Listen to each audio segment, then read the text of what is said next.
د رمضان پیکج 13,000 روپو لپاره به رجسټریشن څنګه کوو او دا به کومو کسانو ته میلاویږي. په دې ویډیو کې له مکمل معلومات در کوم. دا ویډیو معلوماتي او د غریبانو دپاره تاسو ویډیو رالی دا مخکې شیر کوئ چې نورو کسانو ته رسي، ځکه زیاتر کسان د دې په باره کې تپوس کوي چې دا به کومو کسانو ته میلاویږي. هر سړی وایي چې 13,000 روپۍ به د حکومت د طرفه میلاویږي، خو دا پته نه لګي چې دا به کومو کسانو ته میلاویږي او د دې رجسټریشن به څنګه کیږي. او دا هغه روپۍ دي کوم چې د وفاق د طرفه میلاویږي. یو خو صوبایي دي، د صوبایي دغه جدا طریقه ده او د وفاق دغه جدا طریقه ده. لکه کوم چې د وزیراعظم د طرفه شوي دي 13,000 روپۍ د هغې طریقه راته ښیم چې دا به تاسو ته په کومه طریقه باندې میلاویږي. که تېر شوي پیره تاسو کتلې نو 15,000 روپۍ ورکولې او 15,000 روپۍ هغې کسان له ورکړې وې چې کم کسان په جانچ پړتال کوو. او یو څو ورځې مخکې په دې باندې موږ هم ویډیو کړو چې کیدای شي دا جانچ پړتال والته خو په هغې کې بیا اضافه راوستله.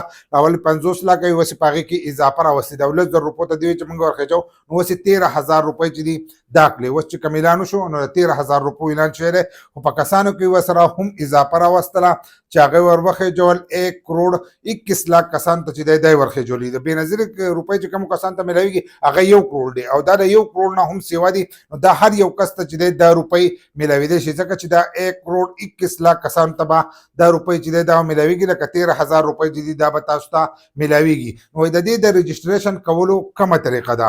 نو د دې د رجسټریشن کولو طریقه چې ده هغه خو موږ تاسو ته ښوولي وه چې 5-6 میاشتې مخکې موږ تاسو ته ویلو چې د دې لپاره تاسو رجسټریشن وکړئ. چې 5-6 میاشتې مخکې کومو کسانو رجسټریشن کړی هغه کسانو ته میلاویږي.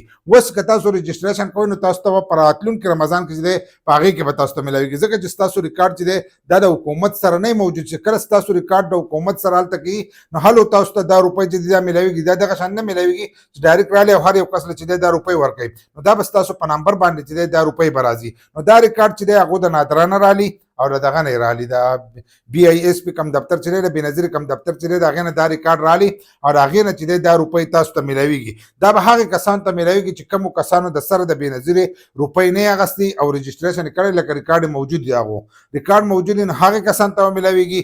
بل به هغې کسانو ته میلاویږي چې کومو کسانو د بېنظیرې روپۍ اخیستې دي او بیا یې روپۍ بندې شوي دي. چې روپۍ بندې شوي دي نو هغې کسانو ته چې دی دا به هم میلاویږي. او په دې کې د 10 ارب روپۍ چې دي دا به هغه کسانو ته میلاویږي چې کم د دې نه مخکې رجسټر وو او میلاو شوي ورته دي، نو هغه کسانو ته به هم دا روپۍ چې دی دا به میلاویږي. نو د رجسټریشن کولو د دې طریقه نشته، خو چې کومو کسانو هلته په دفتر کې رجسټریشن کړی نو هغو چې دی هغې کسانو ته چې دی هغو ته به میلاویږي.